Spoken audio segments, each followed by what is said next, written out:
Hi everyone, hope you're doing great today. We are back again with another live for our admissions queries, and today we will be discussing about the SOP, how to write the SOP for admission, and we will be discussing about the student visa process for Australia. So first of all, let's welcome our guest again today. Hi Anil, how are you? I'm good. How are you? I'm good as well. Thank you so much. So let's just start with our live today. We are again back with some questions, and of course, we will be asking you for that. And let's just start with our very first question in regards to today's live session, which is how to write SOP for admissions and student visa processes for the Australia. The Sure. first question is how to write the GTE statement. All right. So, know about the GT first. Everybody should know what exactly the GT is all about. So, GT is a genuine temporary entry criteria, which generally you need to put a statement to Department of Home Affairs when doing a Mm-hmm. student visa application. So, it used to be a very long statement of purpose, but now department has squeezed down to 300 to 400 words. So you have to just maintain a very confined statement where you need to write your interest, your bit of introduction, and why you wanted to do an XYZ course, and how this course gonna help you out in the future. So this is how the GT statement needs to be structured. Now, there are lots of myth that GT statement needs to be have a specific structure, but that's not true. Anything which meets the requirement of GT and you are able to give a right perspective of your visa application to the department, that will do for us. So, for Mm-hmm. instance, lots of people they really wanted to go with the GT with keeping only the course and the college information or the education provider. That's perfectly fine. Mm-hmm. And lots of people they just structure the GT based on their basic introduction, why college, few lines, then why Australia, and then the visa conditions which they would be implementing. The department will implement once they have the visa grant. So they and also a bit of an explanation regarding what would be the future career outcomes, especially once you finish the study, what you're gonna do, and again GT, genuine temporary entrance. So that shows that you would be using a student visa application to genuinely coming to Australia on a temporary visa. So ultimately, you have to give a consent or you have to give a promise that you will go back to your home country or you don't have any plans to stay permanently in Australia. So that's the real logic behind the GT. Mm-hmm. Yeah, thank you so much for that. And whenever we are talking about the student visa grant, and in some cases, unfortunately, some people get the student visa refusals as well. So, what are the factors behind these? Like, why do people? What are the factors which affects visa grants and visa refusals? All right, so there are some internal factors, whereas there are some Mm-hmm. external factors on that one as well. So, for instance, few of the factors which are beyond your control is that your country has a political economic situation really bad. So, for instance, it's a political turmoil out there, or your economical situation of your country is not good.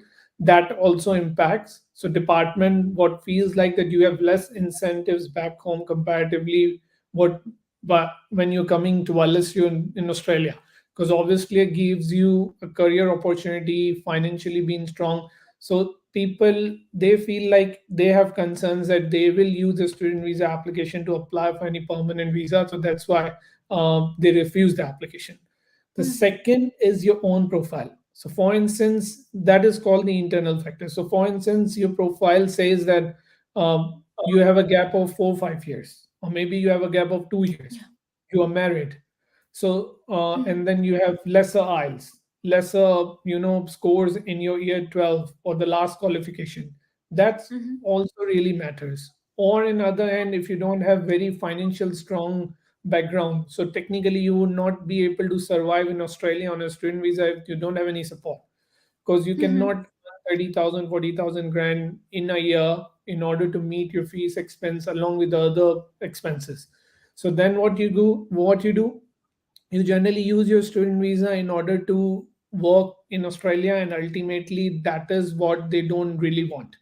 So Mm-hmm. so Generally what they believe that you need to be financially strong, and again, it's your personal financial factors as well as your countries, because ultimately it both affects your profile. So these are the major factors affecting your visa grant and refusals.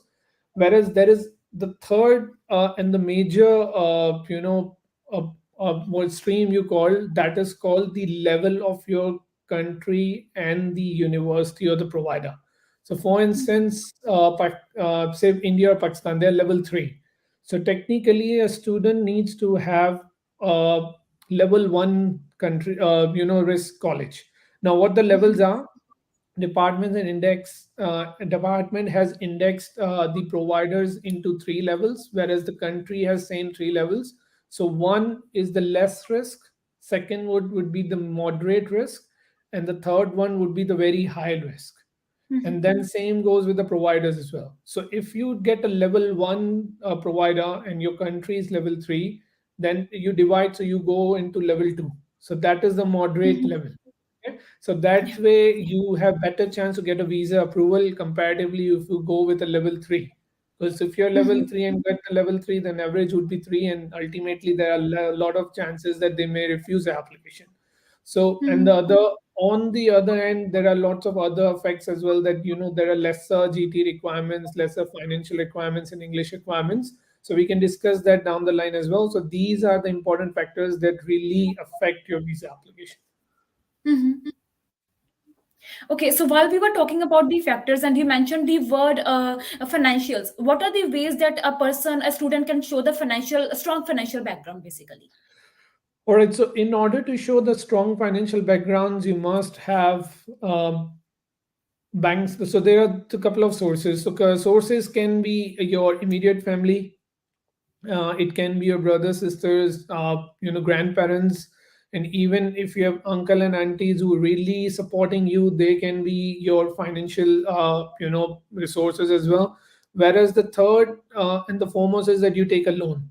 So you take a loan from the bank, like the student loan, that helps you out getting to apply for the to the student visa and meet the financial conditions. Now, generally, there is a specific calculation to meet the financial requirements. So somewhere around 21,041 Australian dollars needs to be there to show your living expense. Then, what how the calculation works is that you need to have at least 1 year of financials. So no matter if you applied for 3 years of visa or 6 years of visa, you only need to show the 1 year expenses. Now, Yeah. 1 year is 21,041 is the living expense, whereas travel needs to be somewhere around $2,000 to $3,000, and then you also need to add your 1 year tuition fee. So if you Yeah. add all three together, you would able to then show that amount into your bank statement. Now, obviously, the amount needs to be liquid. You cannot show property because properties are assets. So you cannot show assets to meet the financial requirement. You need to have a liquid amount. So liquid amount can be to the bank statement, saving certificates, or if you have some sort of convertible shares or a running financial loan, that will help you out meeting the financial requirements. Yeah. Thank you so much for that. And moving forward to the next question, like you just also informed about the risk rating countries and the providers. Can you please give us more information on that part?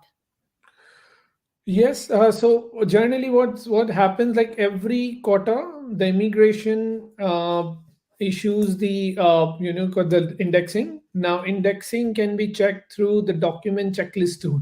So on a Google, if you write document checklist tool subtask 500, you will get the first link that is for the Department of Home Affairs. So what you need to do is to open up that one, then put your country name, then your college name or the Greek course if you have it, and then press submit. Once you press submit, you got to know the documents. So if there is no financial or the English requirements there, it means that you are either level two or level one. And that's where we normally select the universities and colleges for you. So this is how you check in. Now, every quarter you need to check it. So you need to keep in touch with your education provider or migration agent in order to check that for you. Now, lots of people, no matter which level your college is where you're currently studying, if you need to apply for an extension or something, lots of people take a future level 1 COE or the course that helps you out getting you to the level 1, because the level consider with the principal course. So if your principal course is on level 1, that means your final or last course you would be doing it, that determines your level. So if you're level 1, then you don't need financials or English. That is how you check the level of the colleges and universities. Yeah, perfect. Thank you so much for that one. So we will be moving further. Again, we are getting the comments. We will be replying them all, and we do have some other questions as well. But let's just take a short break, and we will be right back. Do you have PT portal but no template? And do you have template but don't know how to use it? So here I am. My name is Sonia and I am bringing a Pro PT Masterclass this time. So in this Pro PT Masterclass, I'll be sharing all my new templates related to PTE. I'll be telling you how to use those templates, as well as we will be practicing all together in the class. So the demand is high and the seats are limited. So what you guys are waiting for? Please go and check the below link, get all the information regarding this class and get yourself registered for this masterclass. See you guys there. Well, welcome back to the live again. So let's just move to our questions, but I would recommend we will just move with the comments first. So Wajahat Ali, he is actually having commented on our live today that he is interested in immigration for Australia in 491. Right, so Vajat, I believe that you need to contact the team. So send your resume or contact a team, and my team would be happy to assist you assessing your resume first. And if we feel like that you are eligible or you are a right candidate to apply for Australian immigration, then we'll go further for the process and help you out getting things sorted. So let's email your updated resume and contact the office, and they will send you an, I think, assessment form which you need to fill, and that's where we assess your profile and get back to you.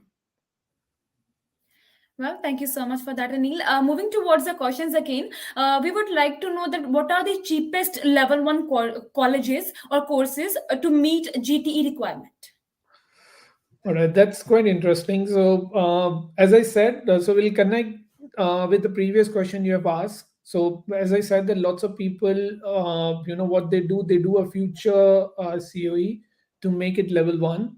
So, if they what, regardless of what they're studying at the moment, even though they're studying at the level 2 or level 3 and they wanted to apply for an extension, they can do so. Even lots of visitor visas applicants who wanted to move to a student visa, they're also doing similar, because level 2 level 3 colleges have a reasonable fee compared to the level 1 colleges. So that is one thing. Now the cheapest is that you can go with a grad diploma, cheapest from $1,000 to $1,500. That's where you get your level 1 for the grad diploma. And then obviously their tuition fee would be around 10,000 to 15,000 for the whole 2 years. And if you're going with a 1 year the graduate diploma, then it's going to be 7 to 8,000 per year. Now, secondly, if you go with a master's program, the cheapest one, I think it's somewhere around 8,600 to 8,800 the whole semester fee, but you get a COE within $1,250, either for the bachelor's or master's. So that's the cheapest around the market for the level 1 providers for bachelor's, master's, and the grad diploma. Yeah.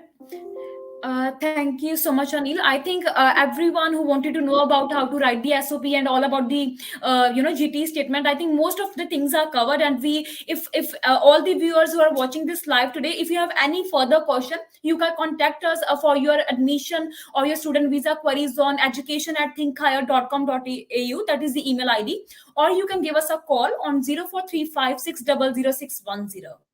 Thank you so much. Thank you, Anil, for the live session today. And thank you for this informative session. We will be seeing you again, hopefully, in our next live session. All right. Thank you, Aman. And thank you for the quick session. Only thing we need to inform our viewers about the GT is that it comes under the Minister Direction 53.